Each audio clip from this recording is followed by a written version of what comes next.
Genuine గా చెప్పండి, మీరు ఏ ఫీడ్బ్యాక్ ఇచ్చినా 100% అన్నీ వర్క్ చేయడానికి రెడీ ఉన్నా. ది బెస్ట్ ఎక్స్పీరియన్స్ తీసుకురావాలనుకున్నా. మీకు ఫస్ట్ ఆఫ్ ఆల్ ఎంటర్ కాగానే ఏమనిపించింది, దీని గురించి చిన్నప్పుడు ఏమనిపించింది, చూసినాక ఏమనిపించింది? సర్వీస్ మాత్రం బాగుంది బ్రో, చాలా ఫాస్ట్ గా చేస్తారు సర్వీస్. యాక్చువల్లీ నేను మార్నింగ్ మీకు కాల్ చేసినప్పుడు ప్రోటోకాల్ అది ఇది ఉందని చెప్పారు. సో నేను మళ్ళీ మీకు కాల్ చేస్తే మీరు ఏంటి ప్రోటోకాల్ అయిపోయింది అన్నారు. నేను ఆఫ్టర్నూన్ వద్దాం అనుకున్నా, కానీ సర్వీస్ మాత్రం చాలా టూ ఫాస్ట్ ఉంది అండ్ సర్వీస్ కూడా చాలా నీట్ గా ఉంది బ్రో.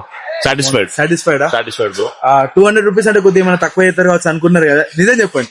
లేదు అంటే జనరల్ గా మీరు ఓపెనింగ్ ఆఫర్ అన్నారు కాబట్టి 199 కి ఇచ్చారు, బట్ సర్వీస్ మాత్రం బాగుంది. జెన్యూన్ క్వశ్చన్ అడుగుతా, చెప్పండి. మీరు ఇప్పటి వరకు ఇన్ని సంవత్సరాల నుంచి కారు వాడుకుంటా ఇన్ని సార్లు వాషింగ్ చేసుకుంటూ వచ్చారు కదా, ఇన్ని సంవత్సరాలల్లా చేసుకున్న వాషింగ్ కంటే ఇది కంపారేటివ్లీ బెస్ట్ అనిపించిందా? ఫాస్ట్ అండ్ బెస్ట్ అనిపించింది. ఇంకా మేము ఇంకేదన్నా ఇంప్రూవ్ కావాల్సిన అవసరం ఉందా? యాజ్ ఆఫ్ నో అయితే మీరు వాడే వెట్ అండ్ డ్రై క్లాత్స్ తోని perfect bro. Thank you so much అండి. ఒక్కసారి విట్ మనం విజిట్ అవుతే విట్ వాళ్ళ సర్వీస్ ఏంటి అనేది మనకు అర్థమవుతుంది. ఇప్పుడు నేను చెప్పడం వరకు ఇది నా ఎక్స్పీరియన్స్, బట్ వాళ్ళు విజిట్ అవుతే వాళ్ళకి ఏంటి అనేది అర్థమవుతుంది. చూసింది కదా, మాట ఇచ్చినాము అంటే మాట నిలబెట్టుకుంటాము, తప్పు జరిగింది అంటే యాక్సెప్ట్ చేస్తాము, ఇంకొకసారి తప్పు జరగకుండా చూసుకుంటాము. సో మీ కారు కూడా ది బెస్ట్ ఎక్స్పీరియన్స్ ఇవ్వాలంటే వచ్చేసేయండి. అడ్రస్ చెప్తారా? Opposite SBI bank block office నుంచి ఎన్సంపల్లి పోయే రూట్ లో right side. Thank you so much అన్న. Thank you.